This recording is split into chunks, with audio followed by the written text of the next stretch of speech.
अल्हम्दुलिल्लाह, अल्लाह का शुक्र है और हमारे लिए फ़ख्र भी है और खुशी का मुकाम भी है कि हमारे अपने वार्ड के अंदर एक होनहार बच्चा हर्षल यूसुफ़ी शहीर, उसने एक पायलट का कोर्स किया और हम लोगों ने उससे गुफ्तगू से जब मालूमात ली तो उसने कहा कि और 8 महीना है, मैं अपनी नौकरी के ऊपर 8 से 10 महीने के ऊपर हो सकता आप भी मेरे साथ में, मैं प्लेन चलाऊँ और आप मेरे साथ बैठ के चले।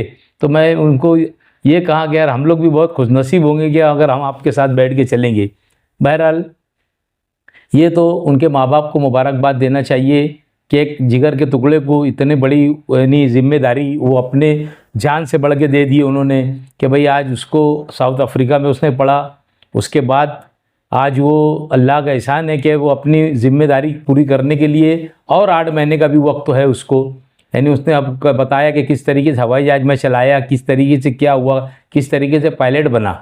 तो ये तो बच्चे के साथ साथ उनके वालिदैन को, उनके पेरेंट्स को मुबारकबाद देना चाहिए और मैं बहुत बहुत उनको मुबारकबाद देता हूँ कि अल्लाह ताला के फजल करम से और हमारे अपने वार्ड के अंदर एक ऐसा शेर बच्चा अल्लाह ने पैदा किया था जिसको आज एक पायलट का खिताब मिला और शहर के लोग उसकी सराहना कर रहे हैं। यही हमारे लिए फ़ख्र है।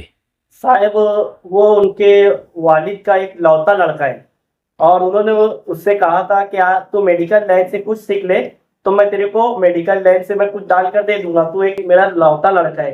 मगर उसने पायलट बनने की ख्वाहिश जाहिर की। आप इसके ऊपर क्या बोलना चाहेंगे? मैंने पहले बोला आपको कि यार उसके माँ बाप को मुबारकबाद देना चाहिए कि अपने एक जिगर के टुकड़े को एक ऐसी लाइन के अंदर उन्होंने डाला और वो कामयाब हुए।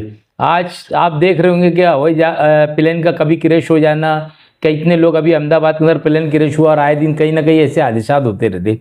तो इसके लिए मैंने पहले भी कहा और आपको अभी फिर कह रहा हूँ कि ये माँ बाप को बहुत बड़ी ये है कि माँ बाप को मुबारकबाद देना चाहिए, उनको दालिश को मुबारकबाद देना चाहिए कि आज उसके लिए फ़ख्र है माँ बाप के लिए कि हमने हमारे इकलौते एक बेटे को एक ऐसी चीज़ को ले दिया कि कब भी कोई भी मामला हो सकते, मगर अल्लाह ताला सबकी हिफाजत करे और वो बच्चे की भी हिफाजत करे। मैं तो यही कहूँगा आप लोग। और अरशद यूसुफ जो है मालेगांव शहर की बड़ी मालेगांव स्कूल का पढ़ा हुआ बच्चा है, आप उसके बारे में क्या बोलना चाहेंगे?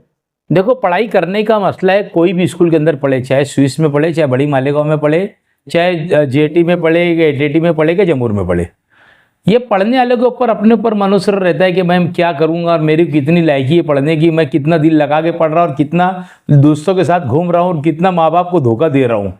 स्कूल जाने के बाद बच्चे ने अपने माँ बाप को धोखा नहीं दिया, उसने स्कूल पढ़ा, उसने अपने दिमाग में बैठाया था कि मुझको ये बनना है। कामयाबी जब मिलती है कि जब आदमी अपने आप को खुद दिमाग बना लेता कि भाई मेरा दिमाग ये रहेगा कि मुझे कामयाबी इस वक्त मिलेगी कि मैं अब पढ़ूंगा।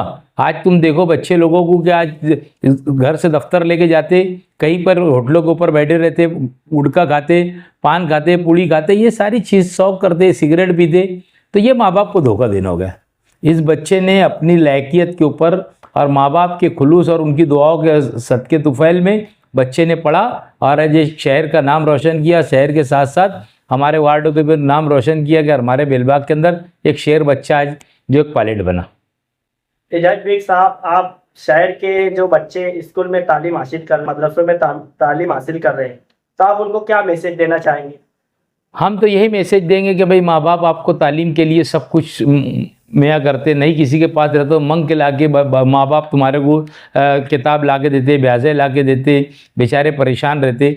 माँ बाप को धोखा मत दो, इल्म वो सब करेंगे। आज तुम तक थोड़ी सी तकलीफ उठाएंगे, कल उससे अल्लाह ताला राहत देगा और वो जो राहत का ज़रिया बनेगा तुम्हारे माँ बाप का भी राहत का ज़रिया बनेगा। जो आज वो गरीबी के अंदर भी आपको पढ़ा रहे, जो बेचारे जिनको नहीं रहता, बाकी वो यही चाहते कि मेरा बच्चा पढ़ लिख ले और पढ़ लिख कर कुछ ना कुछ बन जाए, उसके पीछे माँ बाप की एक आस होती है। मैं बच्चों को यही पैगाम दूंगा कि अपने माँ बाप को धोखा ना दे।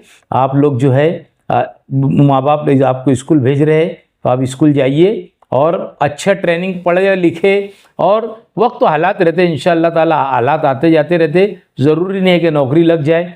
पढ़ा लिखा आदमी कहीं पर भी लग जाता है, कुछ ना कुछ तो पढ़ लेता है, कहीं जाकर बोर्ड पढ़ लेता है, कहीं बाहर गाँव जाकर देख लेता है। तो ऐसे हालात में पढ़ना सबसे, इल्म एक ऐसी दौलत है कि ये कभी ख़त्म नहीं होती। आदमी जब मरता है तो उसको जनाजे के साथ में वो जाती है और उसका नाम हमेशा रोशन रहता।